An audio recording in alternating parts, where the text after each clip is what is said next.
안녕하십니까. 거꾸로 투자는 쇼킹 부동산입니다. 이번 기준금리 인상의 최대 피해자는 제가 보기엔 상급지 영끌 갭 투자자가 될 것 같습니다. 특히 주전세로 매수했던 사람들 지금 굉장히 심각한 상황이죠. 영상 전에 구독으로 부자 되시기 바랍니다. 2020년, 2021년 고소득 직장인 사이에서 유행했던 것이 있습니다. 바로 맞벌이 부부가요, 경기도에 집을 처분하고 신용대출을 최대한 일으켜서 초고가 아파트를 매수했던 것이 유행처럼 번졌어요. 당연히 본인들은 모든 자금을 아파트 매수에 쏟아붓고 월세로 거주를 했다는 거죠.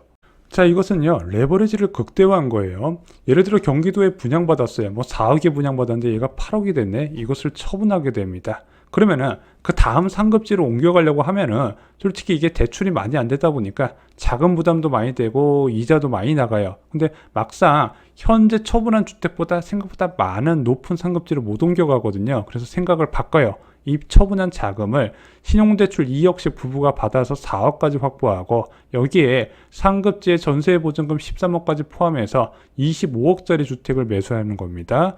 8억 원의 자금으로 25억 주택을 매수하는 경우 지금 보면 약간 미쳤다는 생각 들지만요, 이게 2020년, 2021년에 굉장히 흔했어요. 그래서 아무리 부동산 규제, 초고가 규제를 가하더라도 이런 무주택자들이 사버리니까 규제가 먹히지 않고 계속 신고가가 찍히는 겁니다. 자, 이것이 유행처럼 퍼진 이유는요, 언론들이 똘똘한 채 투자를 성공 보증수표처럼 도배를 해요. 기사 좀 볼까요?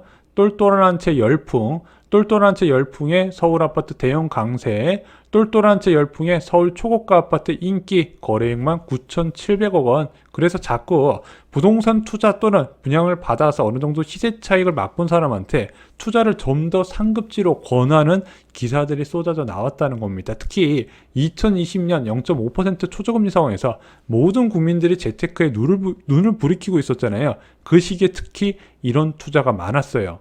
자, 이런 케이스가 얼마나 많았는지 2020년 11월 13일 날 금융당국에서 신용대출 등 가계대출 관리 방안을 발표해요. 여기에 과도한 레버리지를 활용한 자산시장 투자 수요를 억제할 수 있도록 고액 신용대출의 사후 용도 관리 방안이 들어가거든요. 그래서 규제 시행 이후에 신용대출 총액이 1억 원 초과 시 해당 차주가 1년 내 주택을 구입할 경우 신용대출 회수카드를 꺼내들게 됩니다. 오죽했으면 얼마나 많았으면 이런 규제까지 나왔겠습니까?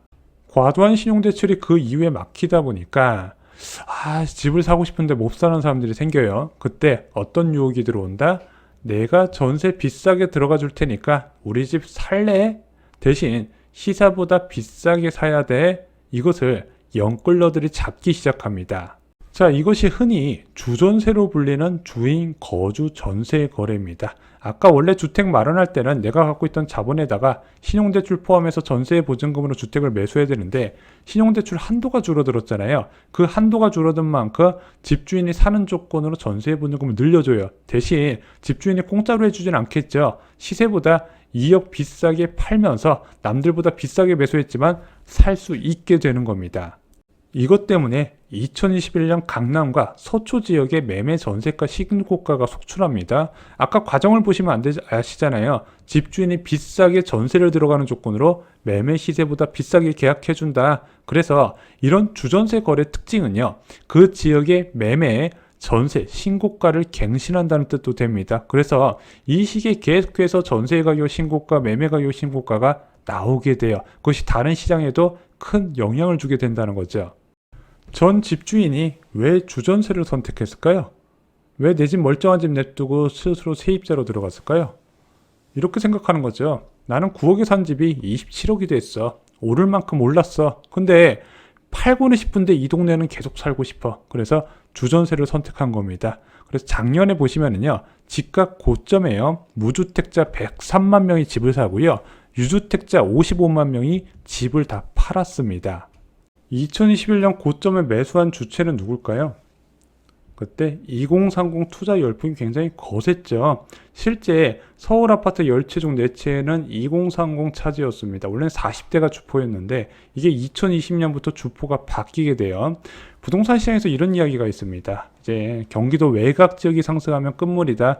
20대나 30대 초반이 부동산 시장에 유입되면 끝물이다. 이런 얘기가 있는데 이게 주식시장에서도 비슷한 이야기들이 있더라고요. 근데 방금 말씀드렸던 주전세 같은 거는요.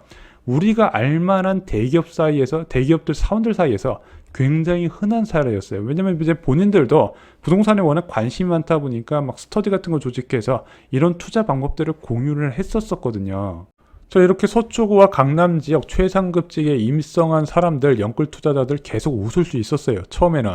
금리도 올렸는데도 이 지역은 계속해서 신고가가 터져요. 뭐 서초구에 뭐 70억이 됐네, 50억이 됐네. 이런 기사 솔직히 올 초까지 계속 나왔잖아요. 심지어 잠실 지역이 급락이 시작됐는 게 올해 6월부터거든요. 뭐 잠실이 4억이 빠졌네, 여의도 목동이 3억이 빠졌네. 이거 부동산 시장이 심상치 않다. 이런 이야기가 나왔는데 오히려 서초구 지역은 이때 계속해서 신고가 행진이 나타났거든요. 강남권도 신고가 행진이 이어졌어요. 노원, 잠실, 여의도, 목동 떨어지고 있는데 서초하고 강남만 올라간다? 당연히 이들 지역에 투자한 사람들 입장에서는 똘똘한 채 투자가 성공한 것처럼 보였다. 근데 이해가 안 되는 거예요. 솔직히 잠실하고 강남하고 얼마나 차이가 나요. 한쪽은 급락하고 있는데 한쪽은 올라가고 있다. 과연 이게 얼마나 갈 수 있을까? 저희가 여러 차례 영상을 올려드렸거든요. 자, 근데 구독자 여러분들께서 좀 기억하시면 좋은 게 있어요. 전세 시세에 큰 변화를 주는 두 가지 요소가 있습니다. 첫 번째는 저희가 많이 강조드리는 연속된 기준금리 변화, 뭐 1년에 한 번 움직이는 걸로는 택도 없고요. 연속해서 짧은 기간에 자주 변할 경우에 전세 시세는 큰 변화가 나타나게 됩니다.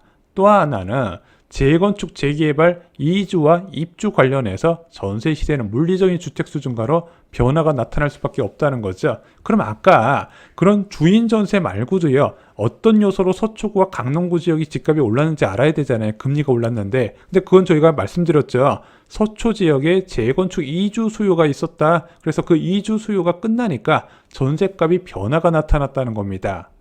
이주가 끝나고 금리 인상을 맞이한 서초구는 어떻게 됐을까요?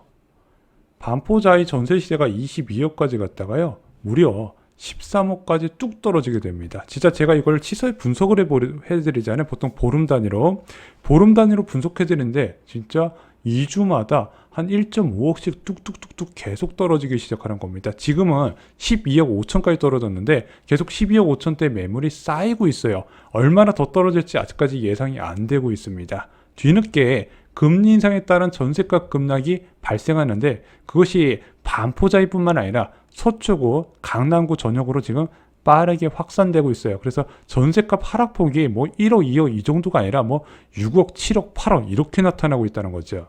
근데 하필 운이 없는 것이 이주가 본격적으로 시작된 2021년 하반기예요. 그때 전세 시세 반포자이도 다 20억 넘어가고 서초구, 강남구 전체적으로 전세가격이 껑충 뛰어 올라갔어요. 근데 제일 비쌌을 때 2021년 하반기 전세 계약에 만기가 존재할 거 아니에요. 만기 때 무엇이 있죠?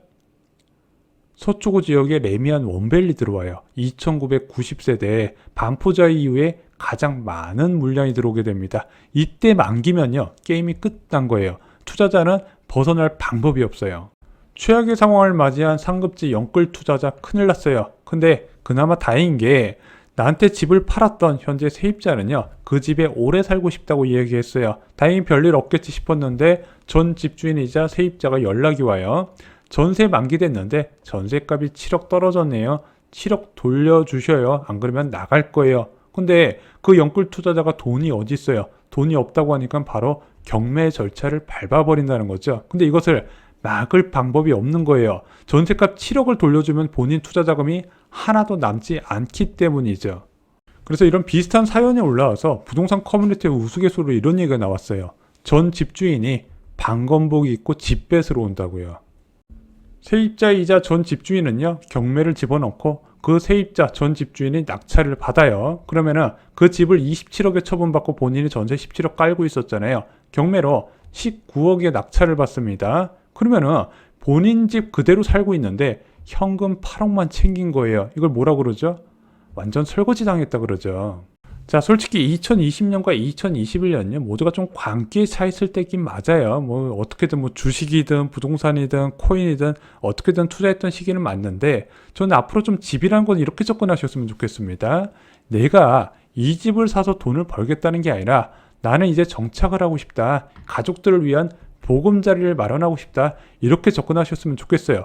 보금자리 측면에서 들어가게 되면 아무래도 좀 욕심을 버릴 수가 있거든요. 물론 투자도 하실 수 있겠죠. 근데 투자도 야 내가 갭 투자해서 대박을 내겠다 이런 거보다 여윳돈을 모아서 아파트 매수해서 월세를 받아야지. 은퇴하신 분들 뭐 국민연금하고 더불어서 월세 좀 받으면 생활이 가능하니까 좀 이렇게 접근하셨으면 좋겠습니다. 부동산에서 욕심을 부리면 위험한 게 항상 결과로 나타나더라고요. 왜냐하면 부동산은 레버리지를 끼기 때문입니다.